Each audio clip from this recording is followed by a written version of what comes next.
Las opiniones expresadas en este podcast son de quien las emite y no representan necesariamente la posición de Zona Libre o del Partido Libertario MX.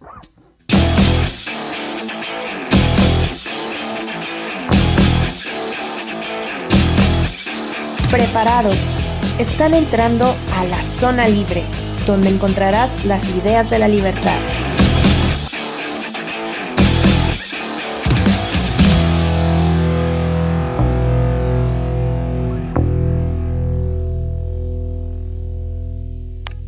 Tres, dos, uno. En un episodio más de Zona Libre, les saluda Majo Salinas y hoy vamos a platicar acerca de un tema que es de interés e importancia para todos en México y en el mundo, sobre el medio ambiente.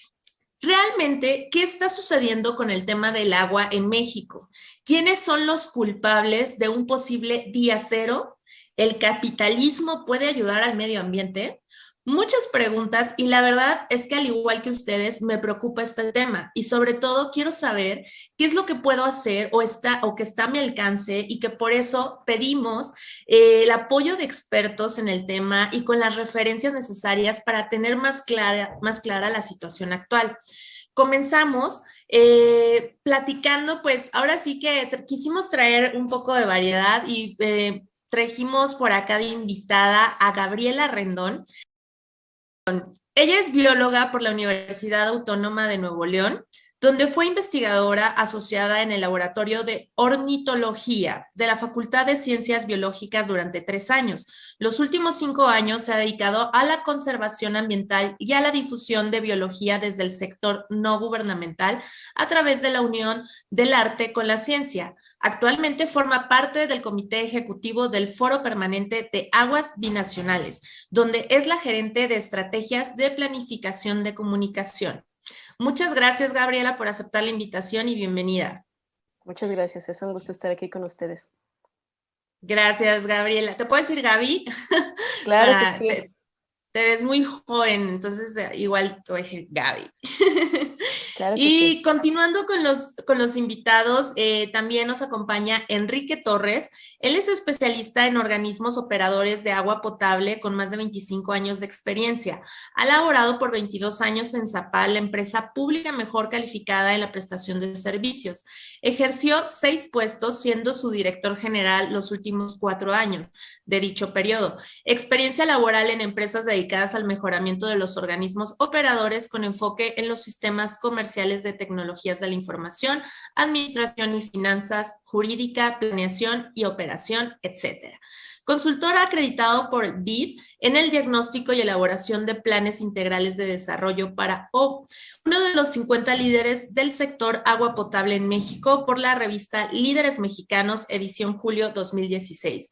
Premio 2013 como funcionario colegiado distinguido por la Asociación de Colegios de Profesionistas del Estado de Guanajuato e invitado a participar como ponente y asesor del Banco Mundial y la Agencia Alemana para el Desarrollo de GIS en Argentina y Alemania.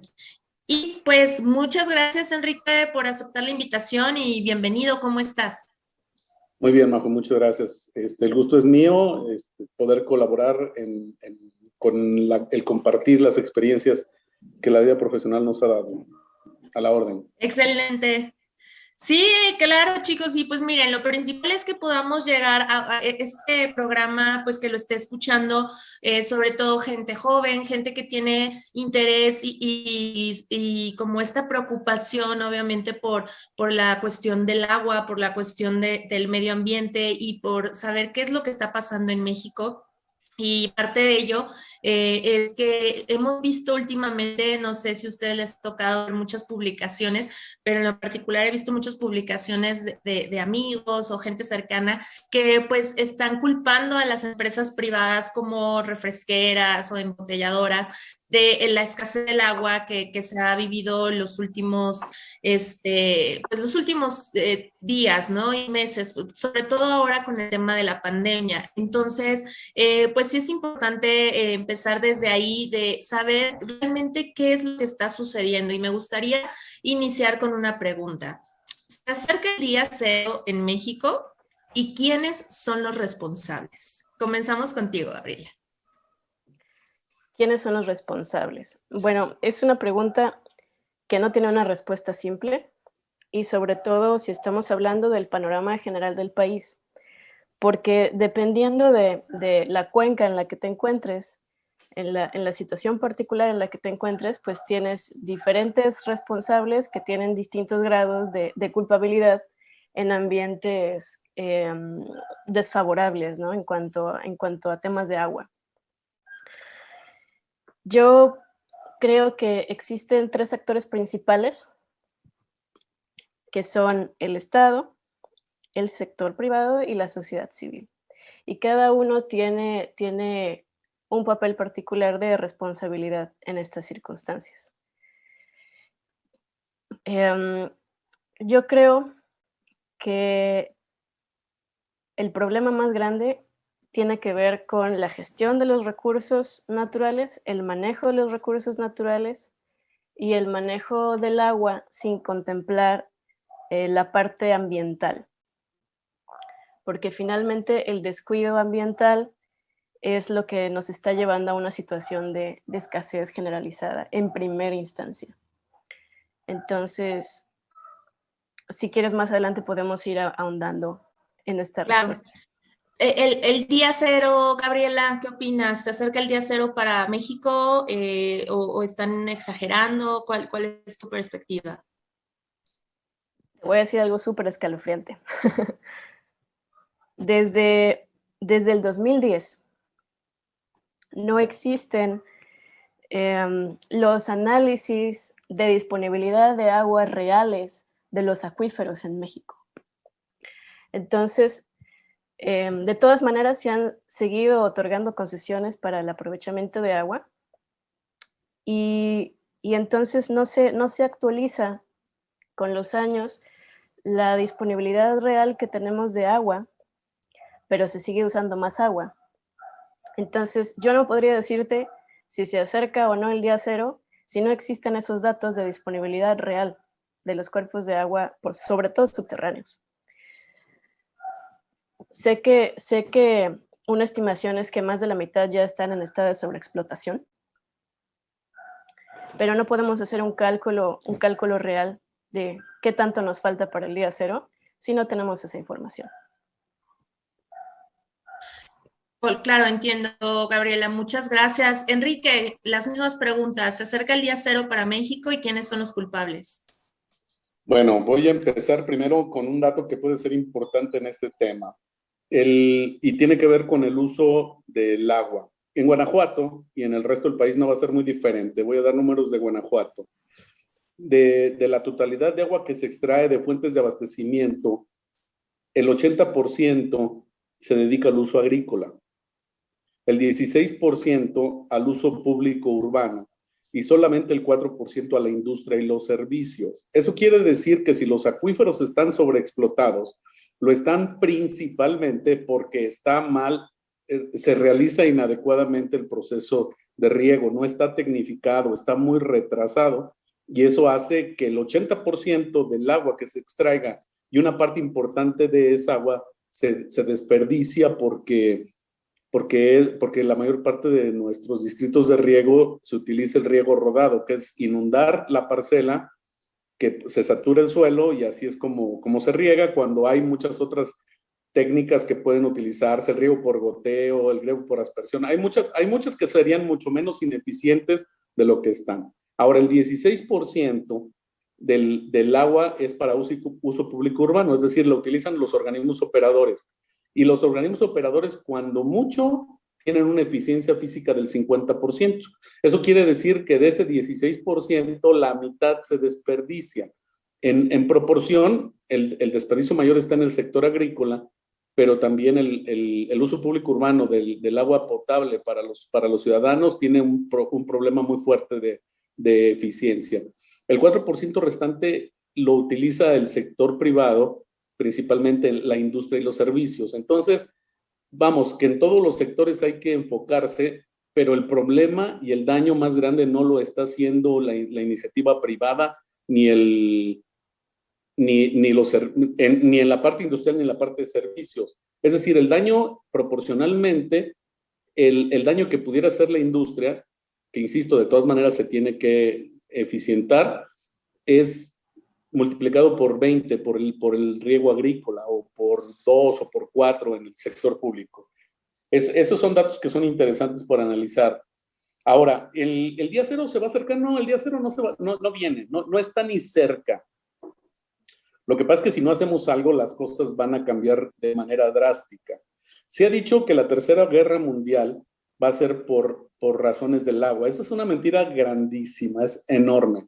Nadie se va a matar porque un metro cúbico de agua de mar se desaliniza a razón de 50 centavos de dólar por metro cúbico. Entonces, esto quiere decir que nadie se va a matar por 50 centavos de dólar el metro cúbico. ¿Qué va a pasar? Que las ciudades que no están cerca del mar y no están cerca de ríos caudalosos van a perder competitividad si no se hace algo con los acuíferos. Pero eso no quiere decir que se va a acabar ni que se va a acabar el país, ni que se va a acabar el mundo.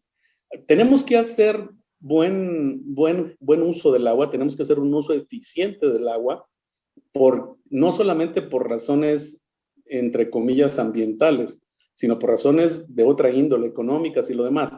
Pero yo no creo que el día cero esté próximo. Solamente que unas ciudades van a mejorar su competitividad y otras la van a perder.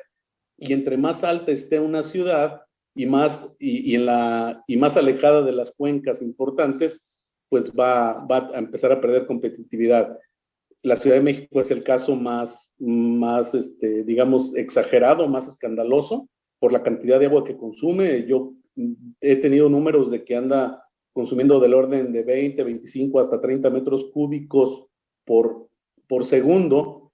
Y bueno, pues está a prácticamente 3,000 metros sobre el nivel del mar. Una ciudad como la Ciudad de México sin subsidios no sobreviviría hoy porque está en una parte alta en las cuencas y llevar el agua cada vez desde puntos más lejos, particularmente la batería del río Cutzamala, que de ahí está recibiendo agua y que es agua carísima precisamente porque la ciudad está asentada en un punto muy alto, está lejos de una fuente importante.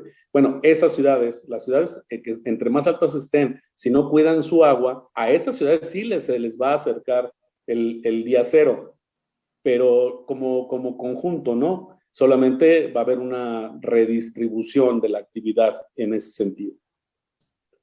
Oigan, y bueno, partiendo de esta situación y este planteamiento, ¿qué papel juega el libre mercado en el tema del agua? ¿Ustedes cómo ven que sea la participación de la iniciativa privada en la responsabilidad del cuidado del agua y a su vez de la ciudadanía? Gabriela, ¿quieres comenzar tú? Sí. Primero que nada, hay que reconocer que sí ha habido problemas con la iniciativa privada en algunos sitios relacionados con la disponibilidad, pero esto tiene que ver con el desorden administrativo que se tiene, ¿no? Que ya he mencionado antes, que no existen cálculos reales de la disponibilidad y que se siguen emitiendo concesiones donde no deberían emitirse. Y en mi experiencia personal, bueno, existen iniciativas desde el sector privado para reducir o mitigar algunos de los daños ambientales en materia de agua que se hacen, ¿no? Por ejemplo, sé que gran parte de la industria refresquera o que produce bebidas tiene dentro de sus proyectos de responsabilidad social hacer reforestaciones en lugares que son clave para la recarga de acuíferos. Entonces, para que un acuífero se recargue, necesitas la vegetación del ecosistema en lugares estratégicos, ¿no? Sobre el acuífero. Entonces, también los daños ambientales ecosistémicos también te evitan que se recarguen los cuerpos de agua. Y entonces, parte de la industria, pues tiene programas relacionados con la recarga de los acuíferos, ¿no? Esa es una parte. Y desde el sector de la sociedad civil, pues existen distintas organizaciones que no solamente están enfocadas en la recarga de acuíferos, sino que están enfocadas en temas de calidad, de disponibilidad, de difusión. Y pues tenemos a WWF, por ejemplo, a ProNatura, tenemos a la organización de la que soy parte, que es más de difusión de la ciencia. Pero bueno, esos serían algunos ejemplos. Gracias, Gabriela. Enrique, ¿tú qué opinas al respecto de las empresas privadas y de la ciudadanía en general? Está apagado tu micrófono, creo, Enrique. Gracias. Algo de lo que tenemos que partir es de que en México el subsuelo y todo lo que hay ahí, y particularmente en los ríos y en los arroyos, en los cuerpos de agua, todo es propiedad de la nación. Creo que en principio, si esto es así, es decir, si el agua subterránea que está en el subsuelo es propiedad de la nación y todo el agua que está en cuerpos receptores de aguas nacionales, como su nombre lo dice, es propiedad de la nación, entonces hablar de libre mercado en esta materia en México, mientras existe esta legislación, va a ser imposible. O sea, el libre mercado en México no existe en temas de agua. Ahora, ¿qué pasa? Que la autoridad, haciendo la gestión del agua, otorga concesiones o asignaciones de manera indiscriminada, como lo dijo Gaby, y entonces está de verdad muy desordenado el mercado del agua, y lo digo entre comillas por la razón que acabo de decir anteriormente. El agua es propiedad de la nación, y el agua, cuando se entrega a los particulares, se entrega de manera discrecional, y la verdad es que los diferentes acuíferos casi todos están sobreexplotados, muchos ni siquiera tendrían la posibilidad en muchos años de recuperarse, a pesar de que se suspendiera la extracción de agua. Entonces hay un problema muy, muy fuerte en ese sentido. La forma de convertir esto en un asunto de mercado sería cambiando desde la Constitución y las demás leyes. Ha habido intentos, pero realmente no han prosperado, y de lo que tenemos de partir es lo que tenemos. La nación es propietaria de toda el agua prácticamente, y lo que es propiedad de la nación no es propiedad de nadie. Su uso, que es lo que se cede de parte de la nación a través del pago de un derecho de extracción, se maneja de manera, desde mi punto de vista, no ordenada, pero además que no favorece el que este uso sea más eficiente, más consciente y mejor. Y bueno, pues veo muy difícil de que el libre mercado pueda llegar a este sector en México, no en estos momentos. Claro, Enrique, gracias. Y eso es súper importante que lo menciones, porque justo así se llama el título de este episodio: Libre Mercado y Medio Ambiente.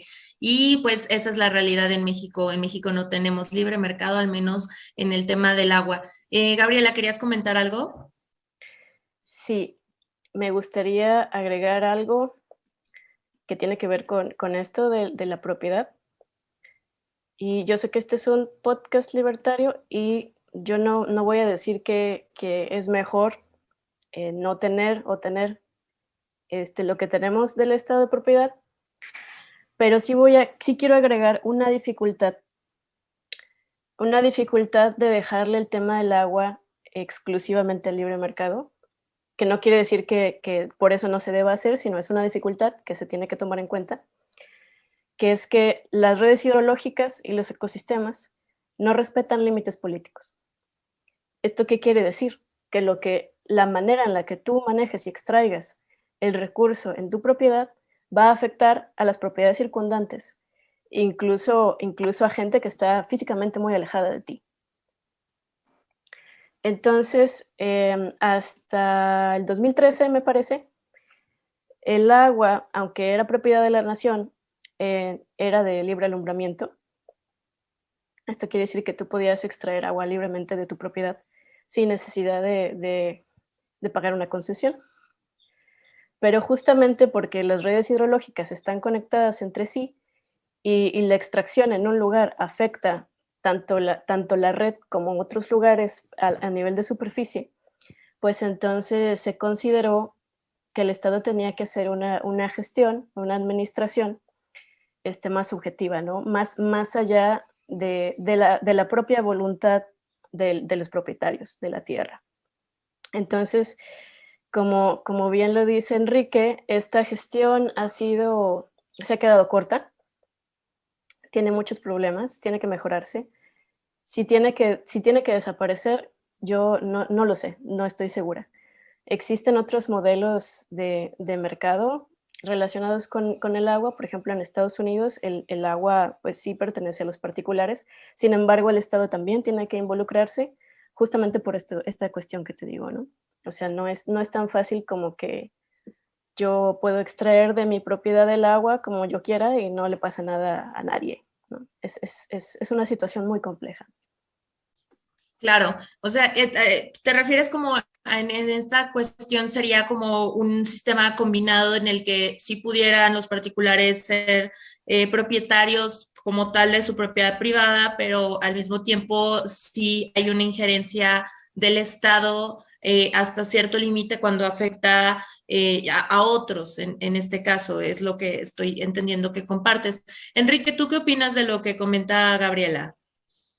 Bueno, yo creo que se tiene que legislar mejor. Yo creo que entre menos, digo, yo sí soy liberal, aclaro esto, o libertario, como se ha dado en llamar últimamente para diferenciarlo de los liberales de izquierda. Yo soy libertario y en ese sentido creo en el mínimo Estado.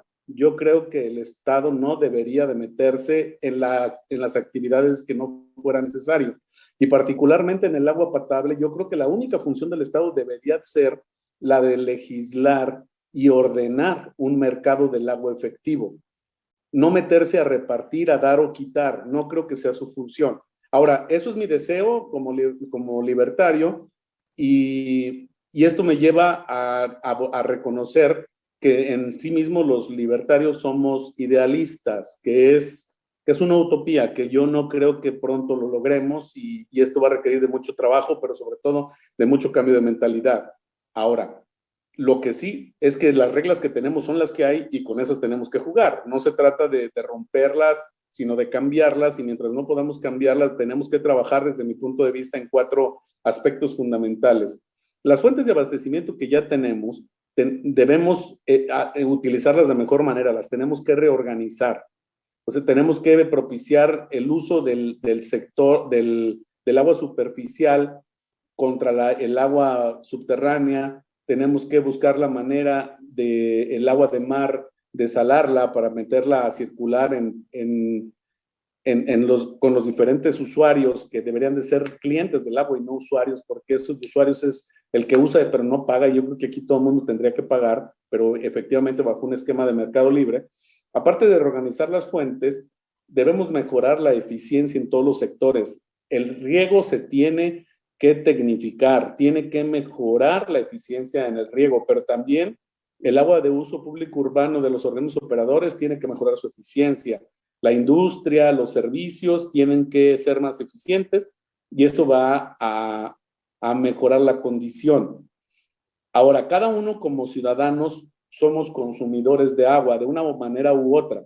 En nuestra casa, a través de la llave, en los productos que compramos, el uso agrícola se hace para generar productos que nosotros consumimos. Finalmente también eso es importante y prácticamente toda el agua puede ser utilizada de manera más eficiente, pero nosotros como consumidores tenemos que tener una mejor cultura.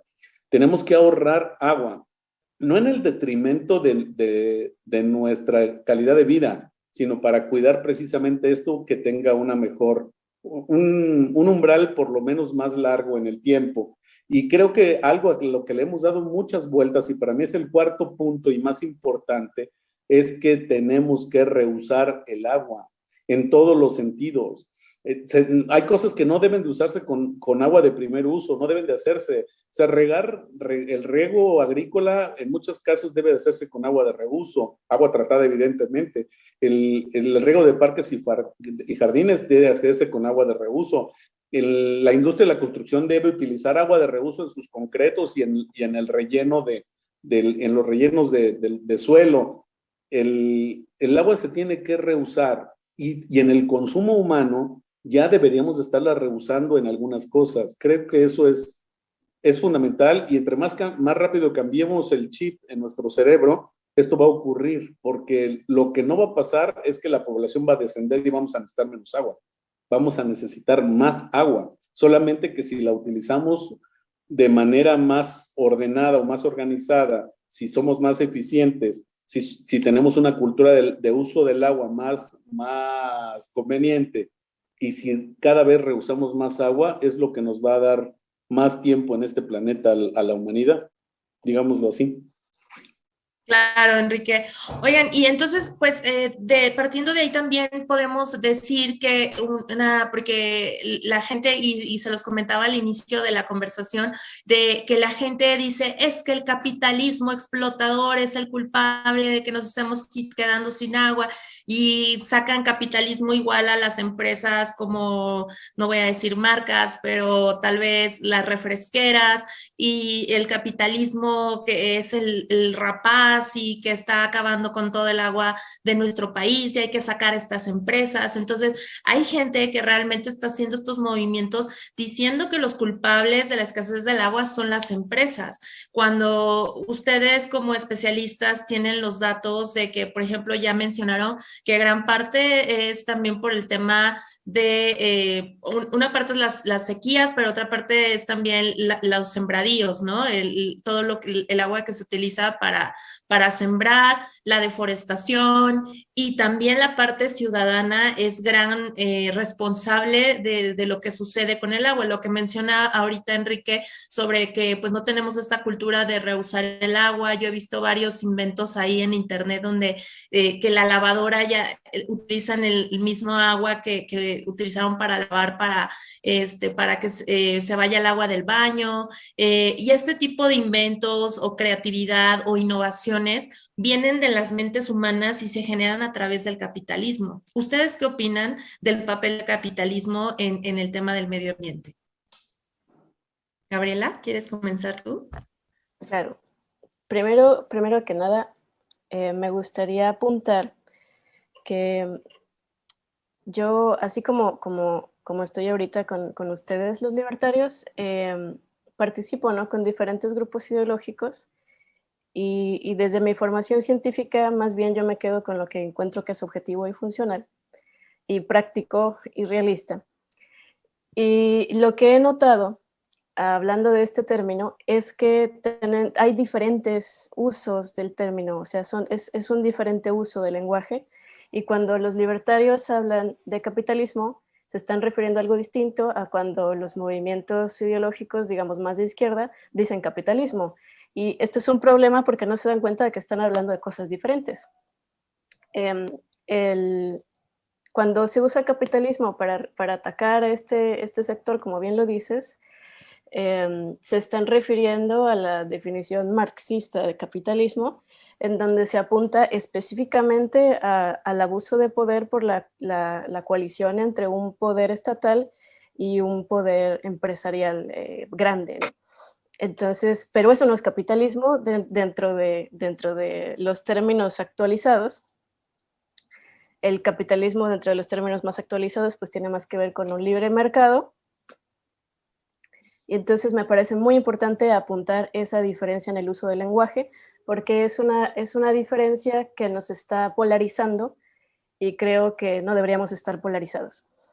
Y en segundo lugar, concuerdo con Enrique que la problemática no es el capitalismo, sino que no tenemos buenas leyes, no tenemos leyes suficientemente buenas y no tenemos una suficiente aplicación de las leyes que sí son buenas. Y me gustaría hacer especial énfasis en el término del caudal ecológico.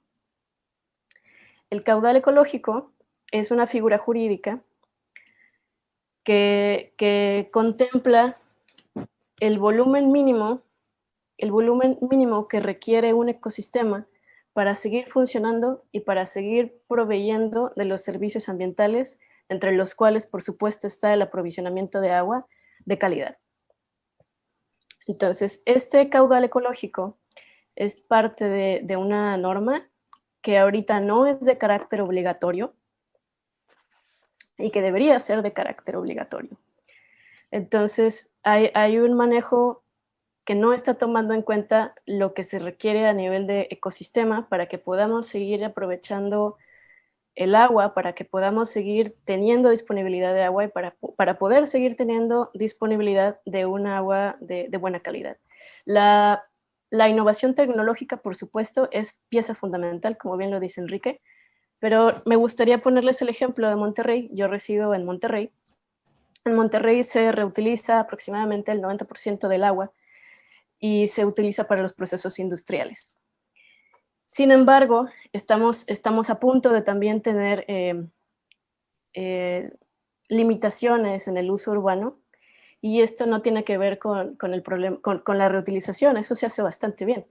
Esto tiene que ver con un problema de manejo a nivel de cuenca, en donde compartimos un río más de 3 estados, y la gestión y la administración de estas aguas pues está siendo muy mala, ¿no? Está atendiendo a cuestiones políticas que no debería, y está atendiendo a intereses que, por cierto, tienen que ver con el sector agropecuario, como bien lo dice Enrique, y que pues que están fuera de los alcances de la tecnología. O sea, la tecnología por sí misma es esencial, pero no resuelve todos los problemas.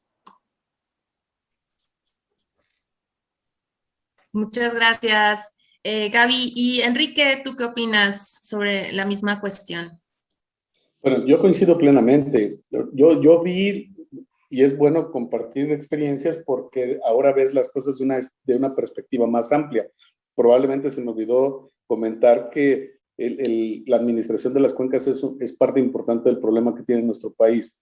Ahora, yo quiero agregar una aportación, porque a mí cuando se me pregunta que si soy ambientalista, casi siempre digo que no. Y digo que no porque no me gusta la manera de ser de algunos que se dicen ambientalistas.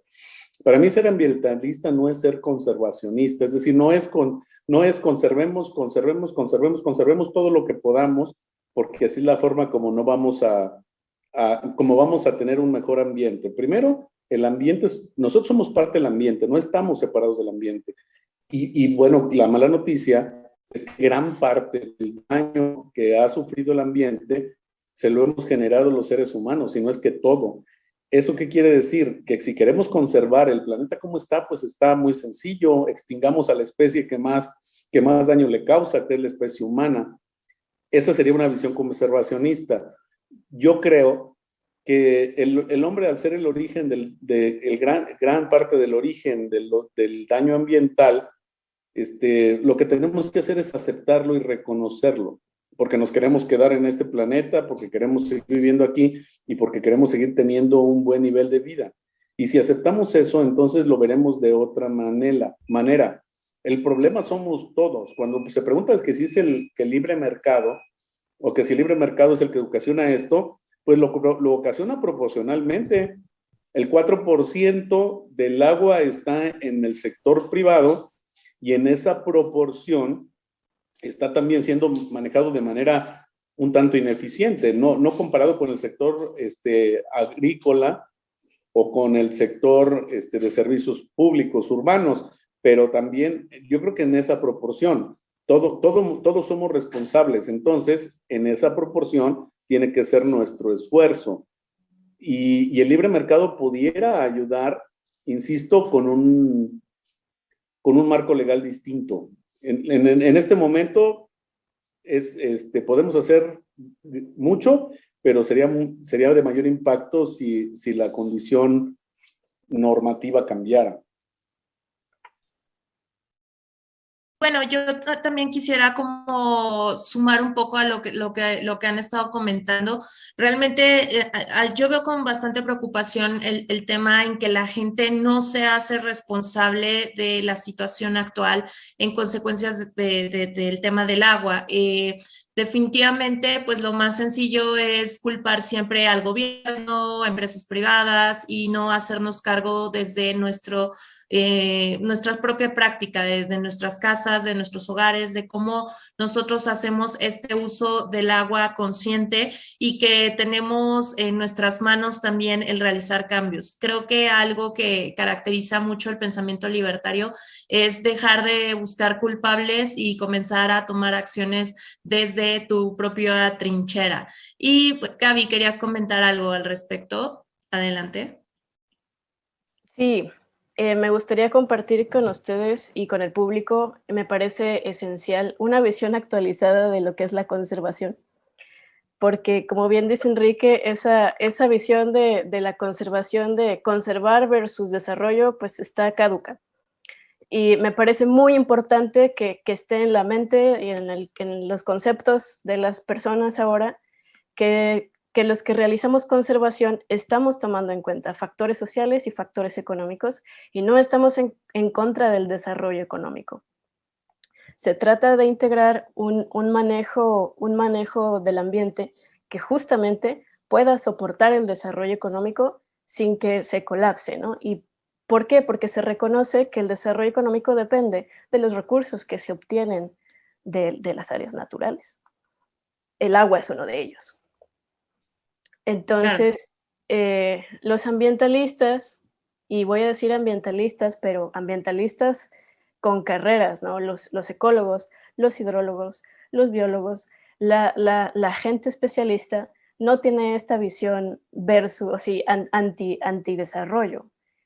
Todo lo contrario. Es un hacer muy complejo en donde tienes que contemplar los funcionamientos de los ecosistemas, el desarrollo social, el desarrollo económico. No es algo que esté peleado, ni mucho menos, al contrario. Entonces, pues me gustaría hacer esa observación, porque hay que ser ambientalista, pero desde esta perspectiva. Claro, totalmente conscientes, ¿no? Y que seamos empáticos también con la situación de nuestro entorno, que no es la misma que vivimos nosotros en la ciudad, a lo mejor que la que están viviendo la gente en el campo, y que finalmente yo veo que hay ahorita mucha controversia, por ejemplo, con la sequía o con el tema de la pelea de las presas, por ejemplo, en Chihuahua, que le cerraron las presas a los agricultores y luego que estamos pasándoles agua a Estados Unidos.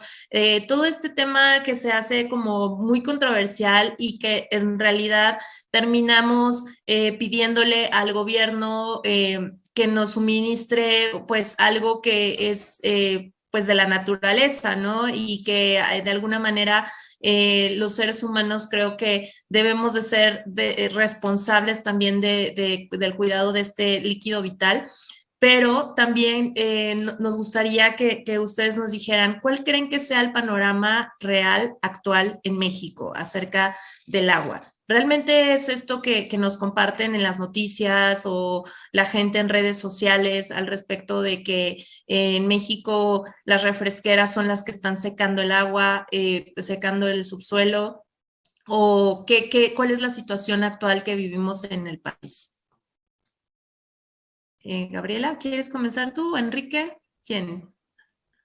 Pues yo hablé mucho hace un momento, entonces aunque empiezo con las respuestas, si quieres, ve primero tú, Enrique. Enrique.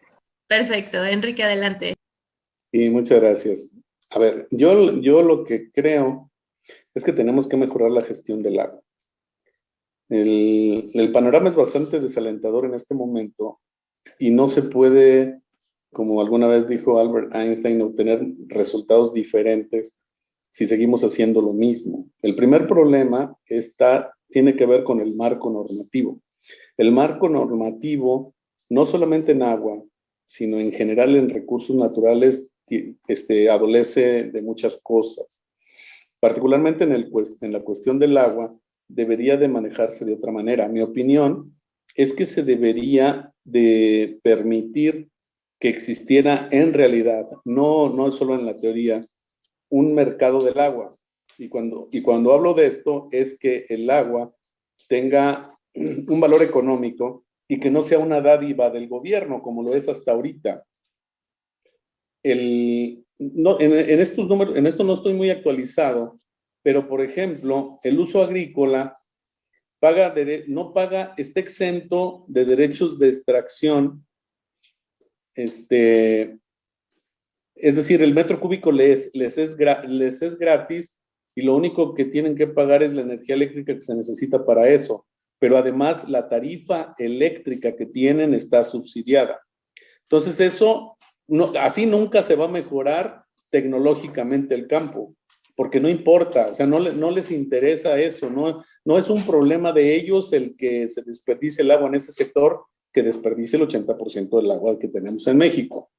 Eso es algo que tenemos que corregir. Ahora, en los otros usos, por ejemplo, en el uso privado, dependiendo de la cuenca de que se trate, un metro cúbico puede llegar a valer 30 pesos o más por su extracción y además a una tarifa de energía eléctrica muy, muy superior a la que tiene el sector agrícola.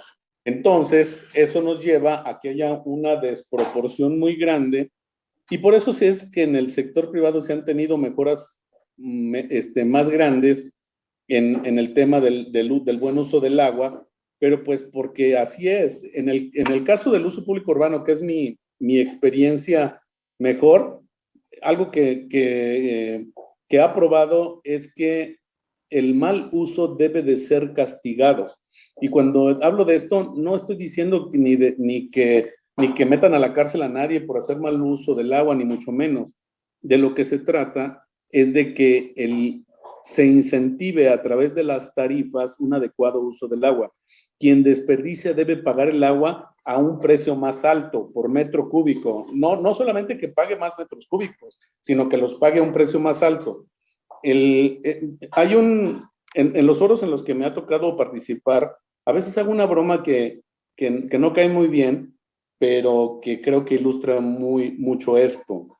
Se dice que en el Éxodo, los judíos, el pueblo elegido, tardó 40 años en recorrer algo que hubiera podido recorrer en un mes. Y si ponemos el Google Maps, nos damos cuenta que efectivamente en un mes o 2 meses hubieran podido llegar de donde salieron a donde arribaron. El asunto es que ¿por qué se tardaron 40 años en el desierto? Porque se tenían que morir los viejos para que pudiera arraigar la nueva fe. Y en el agua es lo mismo. Tenemos dos posibles mercado meta en el tema de agua principalmente, y en el ambiental supongo que es lo mismo. Uno es que tenemos que educar a los niños en la nueva fe del agua. Tenemos que enseñarles a que usen el agua, a que no la desperdicien, pero no por una razón ética, porque no tiene sentido desperdiciarla. O sea, ni siquiera les tenemos que decir que está mal que la desperdicien, sino que no tiene ningún sentido y los tenemos que educar en esta situación. A los viejos no es que quiero que se mueran, lo que necesitamos es enseñarles de la única forma que aprenden, que es con un golpe en el bolsillo. El que desperdicie agua la tiene que pagar a un precio mayor para que entienda que no la debe desperdiciar, porque esa gente que ya fue educada así va a cambiar, algunos pocos, pero la gran mayoría, mientras no le cueste más, no va a hacer un mejor uso del agua. No se va a preocupar por hacer un uso inteligente del agua, no se va a preocupar por ahorrar, no se va a preocupar por pagar el agua que utiliza, porque eso es otro de los grandes problemas de los organismos operadores en México. Un porcentaje muy importante de la gente no paga el agua y debiera pagarla, porque finalmente es un bien que se le entrega en la puerta de su casa y que además se le recoge para ser saneado. Entonces, esas dos condiciones son algo que no debemos de olvidar. Ojalá que los adultos aprendiéramos como lo pueden hacer los niños, pero si no aprendemos, el bolsillo lo tiene que pagar. Y así sí vamos a aprender. Claro, ahí sí reaccionamos. Gabriela, ¿qué opinas? Pues antes de dar mi opinión, ¿me puedes repetir concretamente tu pregunta? Porque ya me puse a divagar con lo que dijo Enrique, me puse a pensar en lo que estaba diciendo. Es principalmente, la pregunta era enfocada en esta falacia que están diciendo acerca de que las empresas privadas son las explotadoras. Entonces, pues como hacer un llamado más a la conciencia ciudadana. Bueno, pues sí. Em, pues así como dijo Enrique, hay que crear un capital de cultura ambiental en el que por supuesto debe estar incluido el agua. No solamente, y no solamente enfocado en los niños, ¿no? A mí me gustaría invitar a la audiencia adulta, joven y no tan joven, que participen activamente en los procesos políticos de donde viven, porque lo que se tiene que mejorar urgentemente es la gestión del agua. Entonces, en el norte del país, y creo que en la mayor parte del país tenemos organismos no son estatales, sino de la sociedad civil, los consejos de cuenca, en el que participan usuarios, participa la academia, participan autoridades. Y entonces, pues yo invito a la ciudadanía a involucrarse, a revisar lo que están haciendo los consejos de cuenca de donde les corresponde, porque de esa manera se pueden enterar y pueden participar de la información y de la toma de decisiones que se lleva a cabo a nivel estatal, ¿no? Y bueno, de las cosas que yo considero que hay que resolver, no es tanto de sacar a las empresas, ¿no? Sino, primero que nada, se tienen que actualizar los estudios de disponibilidad del recurso hídrico y se tienen que hacer sistemas automatizados de medición para que el actualizar estos datos no nos cueste mucho tiempo, mucho capital humano ni mucho dinero. Y además de actualizarse, bueno, se tiene que poner orden en las concesiones que se están dando, que no deberían darse, o que se están dando sin conocimiento de esa disponibilidad. Creo que se está pugnando porque la figura del caudal ecológico, como les dije, sea de carácter obligatorio y está en la Ley de Aguas Nacionales. Eso es urgente, porque no se puede concesionar absolutamente todo el agua que esté disponible, porque eso hace que los ecosistemas entren en crisis, en colapso, y entonces ya no nos provean este servicio. Y por último, creo que es indispensable que la Semarnat y la Conagua arreglen esos huecos de atribuciones que tienen entre ellas, porque la Semarnat se encarga del cuidado ambiental y la Conagua, pues, de lo relativo al agua. Se supone que la Conagua es un órgano que es parte de la Semarnat, pero tanto a nivel operación como a nivel presupuesto, como a nivel muchas cosas, Conagua parece que funciona como un organismo completamente independiente, y entonces hay situaciones ambientales relacionadas con el agua que no se pueden resolver porque hay un hueco legal entre sus atribuciones. Entonces, esa es otra cosa que se tiene que resolver urgentemente. Perfecto, Gabriela, muchísimas gracias. Y pues la verdad es que está bien interesante todo lo que nos comparten y definitivamente también yo quisiera sumar a lo que ya nos han compartido de que se involucren tanto los niños como los adultos. A mí me gustaría también invitar a los jóvenes emprendedores a que sigan apostando por innovaciones para mejoras del medio ambiente, porque yo de verdad soy fiel creyente de que la innovación es la que va a abrir la puerta a soluciones ambientales, y yo ya lo he visto con varios proyectos de conocidos que ya tienen creados soluciones que realmente pueden cambiar las cosas, pero lamentablemente Enrique lo mencionaba, el territorio nacional, los recursos naturales de México pues le pertenecen al gobierno, entonces muchas veces el gobierno pues solo le otorga estas oportunidades pues a las empresas monopólicas que ya existen. Entonces, jóvenes de verdad sigan dándole punch a sus proyectos emprendedores, porque creo que a través de ellos se pueden cambiar muchas cosas en el país e incluso en el mundo. Y creo que Gaby por ahí nos quería comentar algo. Adelante, Gaby. Muchas gracias. Súper breve, que hay que tomar en cuenta. Decía Enrique que hay que hacer más eficientes los sistemas de riego y estoy completamente de acuerdo con él, pero también quiero apuntar que hacer eficientes esos sistemas de riego y también tienen que ir acompañado de manejo a nivel de precios, porque pues en mi experiencia, en lugares donde los sistemas de riego se hacen más eficientes, pues al principio obviamente tienes un ahorro del agua, pero luego pues un ahorro del agua con la producción pues te permite hacer más producción. Y entonces tiene lo que parecía un ahorro y un freno en la devastación de un ecosistema y del recurso, pues se empeora porque como ahora eres más eficiente, pues ahora quieres producir más y se abre la frontera agrícola. Entonces, y al final, pues ese uso del agua termina siendo mucho mayor que al principio, que era ineficiente.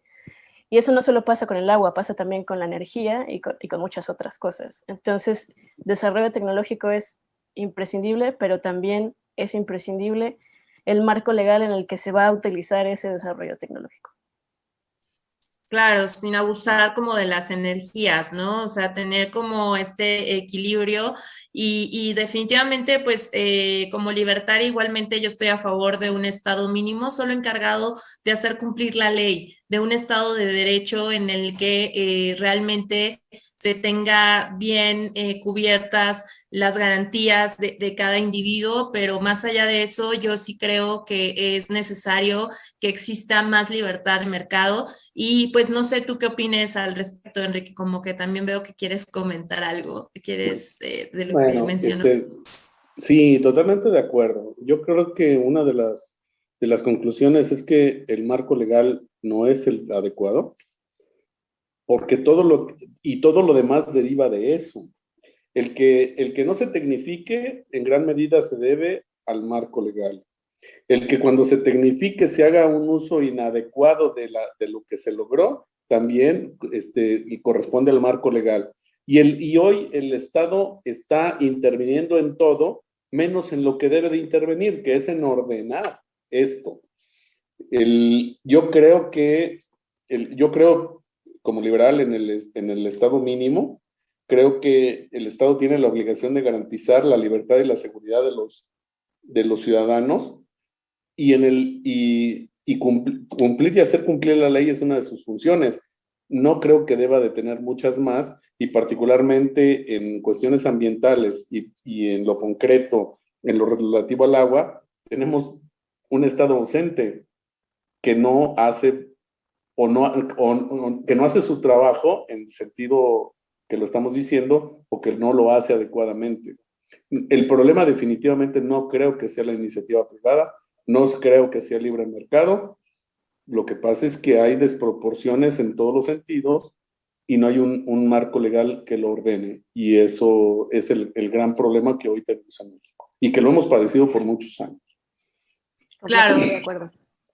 Oigan, y pues ya para ir como cerrando un poco nuestro programa, me gustaría pues también que nos platicaran un poco los proyectos personales en los que ustedes están involucrados y qué proyectos existen en México donde los jóvenes o la ciudadanía pudiera participar activamente para apoyar el tema del agua o el medio ambiente. Bueno, pues yo actualmente, ya lo mencioné, participo en una organización que es de carácter binacional. La encuentran como The Permanent Forum of Binational Waters. Estamos en LinkedIn, en YouTube y bueno, en nuestras páginas oficiales. Nosotros somos una plataforma en donde queremos conjuntar a la sociedad académica, a la sociedad civil a los empresarios y pues en general a los usuarios y gente que pueda tomar decisiones, ¿no? Y estamos haciendo constantemente eventos en donde todos estos actores puedan interactuar, intercambiarse información para la mejora de la gestión del agua, justamente para la innovación tecnológica, información básica que puedan tener los especialistas, que esté fuera del alcance de a lo mejor los empresarios o los que vayan a tomar una decisión a nivel legal en donde reciben.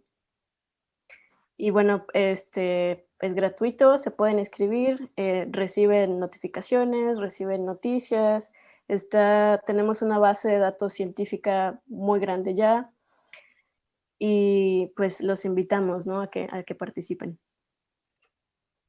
Excelente, Gaby, muchas gracias. Pues ya ahí tienen, chicos, síganlos en sus redes sociales, inscríbanse y únanse al proyecto que suena buenísimo. Qué bueno que existen este tipo de proyectos. Agradecer especialmente a Oscar Leal, que nace de uno de mis mentores principales en estos temas, y a mi colega Saúl, que es parte del Foro Binacional de Aguas, Saúl Arciniega. Entonces, pues muchas gracias a ellos y muchas gracias a ustedes. ¿Que tú también quieres invitarlos a participar en algún proyecto que tengas por ahí? Sí, bueno, yo estoy regresando a México después de un poco más de un año de estar trabajando en el extranjero.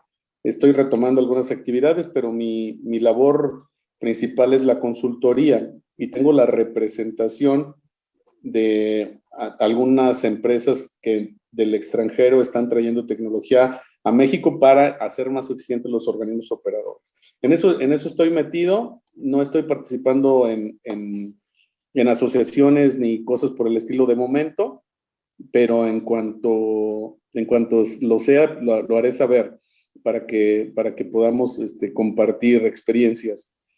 Estamos a la orden también en redes sociales. Inscríbete, Enrique, puedes ser parte de nuestro foro.